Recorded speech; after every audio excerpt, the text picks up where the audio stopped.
Congress party का एक मंशूर है, ग्राउंड लेवल पे जाएंगे, ग्राउंड लेवल पे जो है हम कांग्रेस पार्टी को मजबूत बनाएंगे। क्योंकि एक वाहिद पार्टी हिंदुस्तान में है कांग्रेस पार्टी, जो पूरे हिंदुस्तान में बीजेपी के खिलाफ लड़ रही है। सिर्फ एक वाहिद पार्टी है। आपको पता है कि हमारे लीडर राहुल गांधी जी, उस पे बीजेपी ने कितने कोशिश की उसको गिराने की।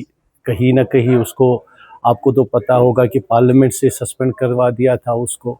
लेकिन राहुल जी इतने नेक लीडर, इतने यंगेस्ट लीडर है, इतने ईमानदार लीडर है कि जो कभी झुके नहीं।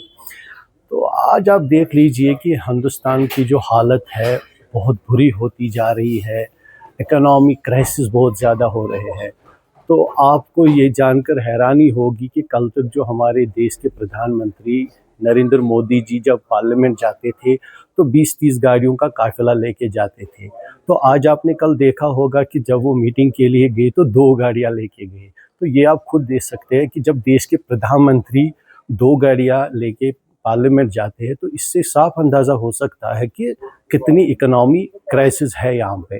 तो दूसरा, आपने कल शायद देखा होगा कि एक ऑर्डर निकला है दिल्ली में। मंडे उन्होंने जो है मेट्रो डे रखा है।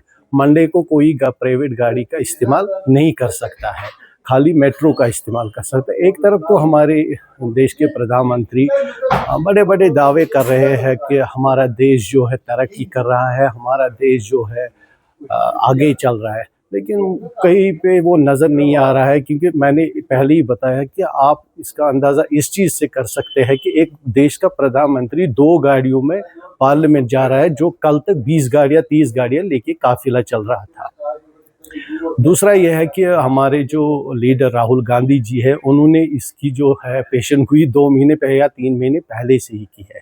तो आप ये कह रहे हैं कि ये मिडिल ईस्ट में जो हालात ख़राब हुए हैं उसकी वजह से हुए हैं। लेकिन आपको याद होगा कि हमारे जो प्राइम मिनिस्टर ऑफ इंडिया जनाब मनमोहन सिंह जी थे, उन्होंने आज से बहुत साल पहले कहा था कि एक टाइम आएगा कि मोदी साहब जो है उसकी वजह से जो है पूरे हिंदुस्तान में इकोनॉमी बहुत ज़्यादा गिर जाएगी और क्राइसिस हो जाएगी।